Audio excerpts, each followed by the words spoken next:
A good mate of mine bought a Buckmaster when they were first released in Australia, and he loves it. We went out pig hunting and flushed a few porkers from long grass around a dam. It was the usual chaos as they scattered everywhere, and I had a rifle with me which I swung one way and the other, trying to put a shot on one, and had no luck whatsoever. But my mate with the Buckmaster, he drew beads on several and rolled them. I'd been outgunned and I was very envious. Now since then, button or lever release shotguns have relegated straight pull guns to flash in the pan status.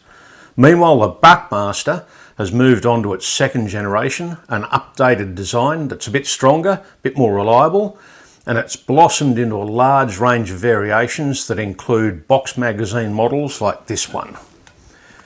Now, this is the Buckmaster Gen 2 M Tactical.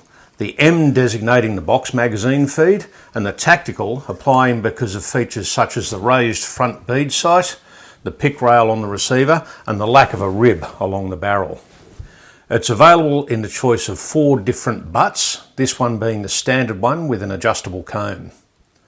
The M is a $1,500 gun here in Australia, $200 or $300 more than the tube magazine versions, depending on whether you're comparing it with the 5-round or the 10-round tube. The Buckmaster's box holds 5 rounds. The receiver's been changed to accept the box magazine. Instead of a magazine tube coming out of the front of the receiver's nose, there's a slimmer, solid guide rod there. The gas system is basically the same as the other Buckmaster, but some of the parts are different. A return spring fits over the guide rod, bearing against an action bar that also runs over the rod. The spring pushes the action forward to close it, and a gas piston pushes it backwards to open the action. Now, we Australians are only just getting reacquainted with gas-operated guns. Since 1996, semi-autos have been so heavily restricted here that they're effectively banned. And until recently, there was not much use for a gas piston action in anything but autos. However, since someone realised the setup could be applied to a different kind of repeater, we've embraced it. It's effectively improving on the straight pull bolt action design. So what we have is a bolt action gun that ejects spent shells all by itself, has a spring to return the bolt into battery, and between those two actions there's an interrupter that stops everything in its tracks, and with the action open and the gun unable to fire. The shooter has to trip things to get it going again. Like the Celik Arms Chimera 223 rifle, the Buckmaster's unique design attribute is the reset button mounted up on the forend. A catch inside the forend stops the action bar from springing forward after you've fired a shot and the shell's been spat out. An aluminium skeleton inside the polymer forend gives the hold open mechanism a lot of strength. Some of the early models, especially with walnut stocks, would crack, but that looks like it's all but impossible in this gun. The reset button is poised for your thumb to press, or perhaps for your index or middle finger if you're left-handed. I shot it both ways and found it easy either way. It's a position that provides beautiful fluidity to the whole cycle of firing, resetting, target acquisition and firing again. Neither hand has to loosen its grip, let alone release it, so the gun naturally stays in your shoulder, pointing down range and held firmly in the shooting position. The recoil is managed by a pliant recoil pad, the shotgun's bare weight of 3.8 kilos, and the gas system itself, which absorbs some of the energy. A neat trick to reduce some of the felt recoil is to set the adjustable cheek piece so it angles downwards at the front, encouraging it to come away from your cheek when the gun kicks backwards on firing. All of this helps you stay focused on the target and bring the bead back down onto it fairly rapidly.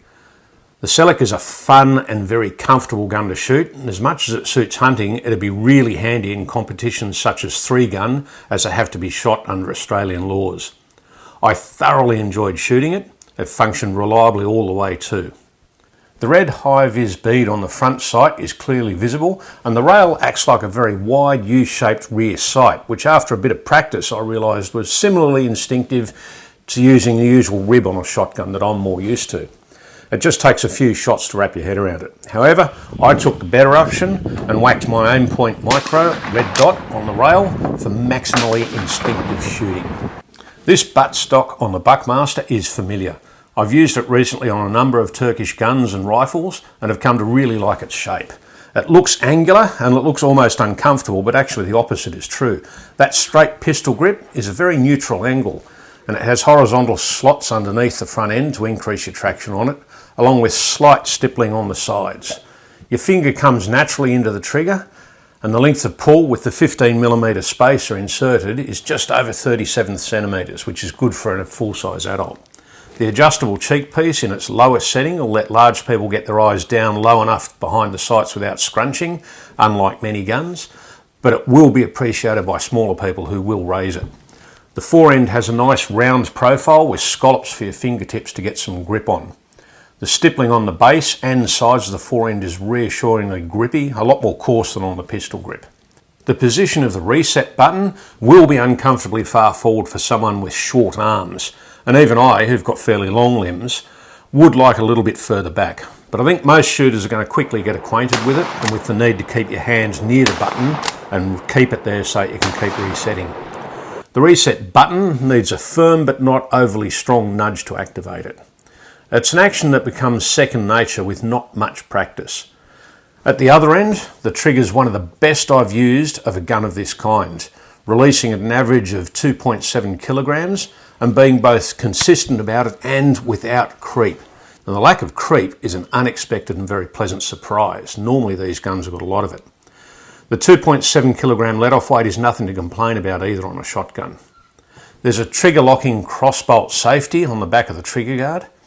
After firing 5 shots, maybe 6 if you've got a round up the spout to start, you'll be ready to remove the empty magazine, and the release button on the right side is very easy to activate when within easy reach of your trigger finger. You can generally expect the steel box to drop out, but this Buckmaster was one of a number that came with a very, very tight fitting magazine, hard to budge. The issue, as the importer explained, is that too much paint was applied at the factory on the magazines. The trick is to work it in and out, and eventually it loosens up, and it does. At first it was wedged in very tightly, but in about 5 minutes I had it working freely enough to go shooting, and by the end of the test it was fine. This apparently affected some but not all Buckmasters, and I don't think it'll be an ongoing issue. The Buckmaster is sold with a single magazine, and it's quick enough to fill it. The shells slide in nicely and the spring's firm without offering uncomfortably strong resistance as you get to the last rounds. If there's much difference in the time it takes to fill this compared with a tube, it's only a matter of a few seconds, this being a little bit quicker. However, if you carry a spare magazine, the point becomes moot. You can just be ready with another 5 rounds to install in a second. The obvious disadvantage of the box magazine is its size. You don't notice it when you're shooting, but there are a few situations when the slim profile of the tube mag version is going to be more convenient. But anyway, that's a choice that Celik Arms gives you between the two models. You also get a choice of a 20-inch barrel like this one or a longer 28-incher. As a scrub gun, it's hard to go past a 20-inch one because it's easy to wield in thick bush and quick at a point. The minor velocity loss isn't going to worry you at the ranges you'll be shooting it at, and there's very little difference, if any, in the way it patterns. Celik provides 3 screw-in chokes: cylinder, modified and full choke. They come in the usual little box with an installation key. I ran everything from clay target loads and buckshot through to slugs in this Buckmaster. The best choke for most shooting was a modified one, which was a good compromise that kept buckshot and BBs within acceptably small patterns out to say 35 metres or so, but it also permitted me to put the odd rifled slug through it. If I was stalking or ambushing pigs or goats, I generally load a slug first and then buckshot. The slugs tended to hit in about a 20 centimetre size group at 35 metres, centred a few centimetres lower than the middle of buckshot patterns, but not so that I had to adjust so much at close range to hit. The full choke worked nicely with BBs and numbered shot. Celik's quality is pretty good. The gun seems very strongly made, and if you keep the working parts lubricated it should last well, I think. The gun's finished in a matte black coating that isn't as strong as Cerakote, that does show up a few marks, but it's pretty good all the same. The fit of the butt at the back of the receiver isn't perfect, but everywhere else it's really good on this gun. There's 2 sling swivels fitted, and you also get a small rail under the front end that's very handy for, say, hunting at night when you put a torch on it. Disassembly for cleaning is very straightforward. Being a gas gun, you'll have to give it a good clean every now and then, but it showed no signs of gumming up during the test. Now I can see this box magazine Buckmaster becoming a very popular gun in Australia for all sorts of reasons, especially where you find ferals in big numbers. Get in close to them and you can efficiently drop a lot of them, changing magazines as you go. You can repeatedly hit with deadly accuracy and depend on the Celik to run without stopping along the way.